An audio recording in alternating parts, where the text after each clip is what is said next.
ப்ராப்ளமில் y is equal to integral sin square x டிஎக்ஸ்ன்னு கொடுத்துருக்காங்க. Sine square எக்ஸை நம்மளால் இன்டெக்ரல் பண்ண முடியாது டைரெக்டாக. ஸோ நம்ம ஒரு ஃபார்முலா தான் யூஸ் பண்ணணும். சைன் ஸ்கொயர் எக்ஸோட ஃபார்முலா என்ன அப்படின்னா 1 minus cos 2x the whole divided by 2 into dx. இந்த மாதிரி ஃபார்முலா யூஸ் பண்ணி அடுத்த ஸ்டெப்பில் தான் நம்ம இன்டெக்ரல் பண்ண முடியும். So next is equal to, இப்போது இங்கே ரெண்டு கடையில் மைனஸ் இருக்கிறதுனால இந்த இன்டெக்ரலையும் இந்த டிஎக்ஸையும் தனித்தனியாக ஸ்ப்ளிட் பண்ண போகிறோம். எப்படின்னு பாருங்கள். So integral 1 into dx.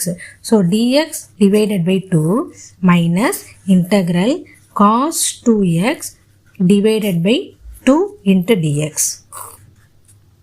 So next 1/2 அப்படிங்கிறது ஒரு கான்ஸ்டன்ட் டேர்ம். ஸோ அதை இன்டெக்ரலுக்கு வெளியில் வச்சுக்கலாம். ஸோ 1/2 இன்டெக்ரல் dx மைனஸ் அடுத்ததுலேயே 1/2 வெளியில் வச்சுக்கலாம்.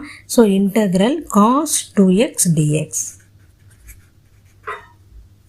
ஓகே, நெக்ஸ்ட்டு 1/2 dxஐ இன்டெக்ரல் பண்ணால் என்ன வரும், நம்மளுக்கு x வரும். So x minus 1/2 cos 2x dxஐ இன்டெக்ரல் பண்ணும்போது என்ன வரும் அப்படின்னா ப்ராக்கெட் போட்டுட்டு sin 2x இதை ரெண்டையும் டிஃப்ரென்ஷியேட் பண்ணி டிவைடட் பை 2.